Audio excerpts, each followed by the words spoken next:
Lisa Bonsall, Senior Clinical Editor for Lippincott Nursing Center. I'm here at the Nursing Education Innovation Summit, and right now I have the privilege of speaking with Dr. Kate Morse.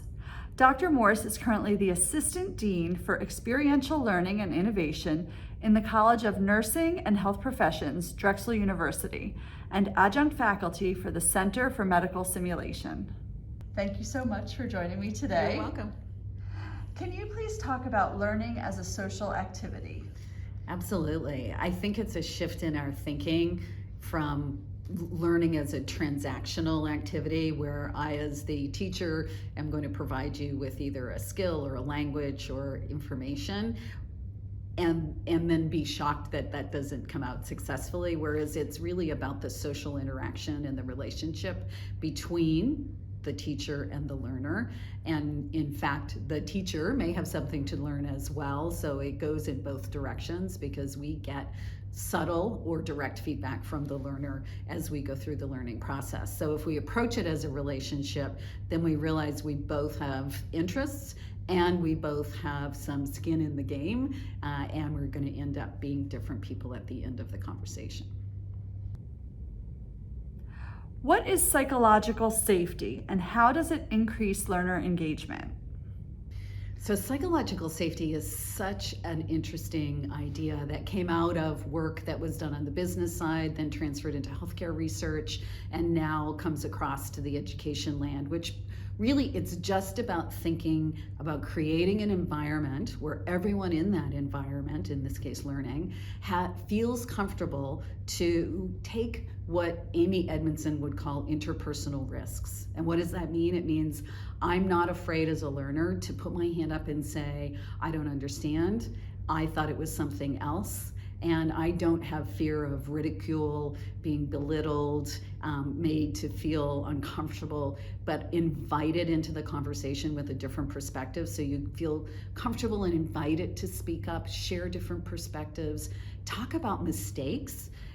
When things go wrong or things didn't go as well as we had hoped in clinical, or you're just really struggling in a class or a learning activity didn't go as well as we hoped it did. So it's creating that whole environment where people feel comfortable sort of having difficult conversations potentially. So it's not about being nice and having a nice soft little, it's all kumbaya and everything's lovely. It's actually about arming ourselves and our colleagues with the skills to lean in and have difficult conversations. So I'm still valuing you as a person, and we need to work on this, whether it's a behavior as you're learning to do health assessment or an interaction with a family member or an interaction that we had, we're able to work through the process and have a difficult conversation and understand each other's perspectives. So it's incredibly powerful. It's hard work because you just can't say it and leave it. You have to continually work to refresh it and to help people grow and develop, and be open to feedback when it's not working and you're the learning leader. So you have to be willing to be in there and take interpersonal risks and feedback and continue to grow and develop. How can we create cultural change through simulation? So I sort of think about it in two buckets: cultural change for our learners, helping people who come, for example, to accelerator programs with other lives now changing and thinking of the world as a nurse, or nurses becoming advanced practice nurses, they have to change their mindset. And then I think about it from the faculty standpoint. So how can I use simulation to help faculty shift their perspectives and how they teach and how they interact with their learners and how we interact with each other as colleagues?